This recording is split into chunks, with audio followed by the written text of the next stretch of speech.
Hey, welcome back, gamers of all variety. I am Gamer Guide, and we're going to be talking about some Robocraft mechs and also about some of the new changes coming into the game. Thank you guys for being patient this week. As I mentioned a couple videos ago, I did go on vacation, and I'm just getting back here and wanted to at least try to put out a video for y'all this week. So this is the newest of my high-performance mechs. It is the Golem Sentinel 8. I changed it from the 7 a little bit as I took off some of those lower-level electroplates, lower-level laser blasters, and put on these high-level laser disintegrators, the legendary ones I just happen to have from before Robocraft changed. Put a couple of vendors on it, and then we have our Mega Plasma Goliathon and our shotgun on the side, or Ion Disruptor, I think it is, and flak. Still using the crossbeam pattern to connect the legs together, and then covering up those crossbeams with the edge slopes and then solid blocks on top for toughness. So I like it a lot. It works great. This is probably one of my best robots. The other one that's really good is the Strider. So Golem Strider has a power module on the bottom, even though it doesn't have Mega Plasma. It is 20% more damage output because it regenerates 20% quicker. So you still have the shotgun, you still have the flak cannon, of course. Now you have just a little bit smaller versions of plasma, which shoots faster, and then with that 20%, it's still pretty deadly. So these are my two favorite mechs, but I've been really busy this week. I've been making lots of mechs, and actually last week too, most of these came from them, but I didn't have time to put out a video on it. Let's look here at the Goblin, which I like a lot, the Goblin mech. This guy is a little smaller, so I use electroplates to kind of keep its hull intact. This is real important. It does have smaller laser blasters on it, and then two of the plasma disruptors. Of course, the nano constructor is really what makes it viable as I play this in support. Usually when I'm playing this robot at, it's a level 45 by the way, at 950 CPU, I'm up against high-level mechs, 1750 to 1500 because of my skill level. So it does help a lot playing assist and then be able to keep my robot together. But that kind of leads me into some of the changes that were announced this week. They're going to be putting a CPU by the amount, or power by the amount of CPU you have. So if you are a small mech like this, you'll have a smaller power pool than a large mech. And I am not a fan of that idea. I think what's going to happen is that people who are skilled players and want to play a mid-level CPU robot for the challenge to go up against high level will just not be able to compete anymore because they won't have power to shoot things like the Plasma Devastator and some of the higher end weapons, especially like the Nano Constructor too, would really drain it quickly. So that makes it so people who are high level are going to have to play high level CPU robots to really be competitive. And I think that kind of limits the game. Now, I understand seal clubbing is a thing, and they want to prevent some of that with small robots having big weapons. The problem is, a lot of those new players, they get a big weapon, and then they can't use it. They stick a big weapon on their level 1 or 2 mech, and then they have a shot of competing at a little higher rate, and it's going to drain all their power. I just think it's a bad idea overall, but we'll see how it plays out. I do like the half-lack a lot. I think that is going to be awesome, and I also like strafing helicopters. That's fine, I think the helicopters probably need a little bit of love, especially as flaks and mechs and stuff are really ripping them a new one lately. Drones and stuff have been pretty competitive, so it's kind of been like drones versus flaks, and there's even been some comments on the Robocraft forums about that meta being a thing right now. But anyway, back here to the Goblin Mech C950. I really enjoy this robot. I hope it isn't ruined by the new update. So probably hold off on this guy until we see exactly how the power pool affects everything. They haven't really come out and said it, but I think it's going to reduce the amount of power you have for a small robot. And they say increase it for the large robot. I kind of doubt it. We'll see exactly how much it affects things. But if it is an increase on the top side more than a decrease on the bottom, great, but I think it's going to be more of a decrease on the bottom side and maybe a small increase on the top. We'll see.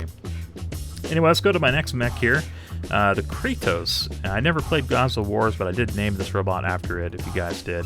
It's 75 as far as the level goes, 1250 CPU, and I like this because it has a power module on it. Uses a little bit smaller legs. I think these are considered the Talos legs. And it's right after the giant legs, but I was able to slap that power module on the back, put a Mega Plasma on the side, 4 of the plasma disintegrators, and 1 Nano Constructor, and this thing is a beast. It uses little electroplates to kind of armor itself up, to keep it in one piece from some of the larger robots. But I've been able to compete with this at level 75 against level 100s and level 150s. I'm afraid, though, after the patch, this probably will not be a viable build, as it will suck down the power so quickly, even with that power module. I'm thinking that having a twice as much CPU is going to be a lot more beneficial. So this may not be viable next week. We'll see exactly what happens, but for right now, I've really enjoyed playing the Kratos, and it was a fun little invention. Let's look here at my next mech. That's going to be the Talos, and Talos is exactly level 100. I used electroplates on the front side to keep it armored up against some of the bigger mechs. Again, you have a little less CPU than the 1750s. Not a lot, but it does help kind of keep things intact. It also keeps your laser disintegrators on, which you have 5 of on this model. 2 of the plasma disruptors and 2 of the menders on the back with 1 missile launcher. I usually really prefer going with flak, but it saves 50 CPU going with the missile launcher, and it is a little bit better in some situations against land vehicles, so it is kind of a fun change-up. It does perform pretty well. Not on the same level, I say, as the Golem series, like the Golem Strider or Golem Sentinel. I think will definitely outperform this thing. But for level 100, it is a very solid robot. I just would probably switch over to the flat top mech when you get up there. But I do enjoy it a lot. I do take it out and play it. And with a good player behind the controls, even a robot without a flak on the top of it does just fine against other robots. You just have to play it smartly.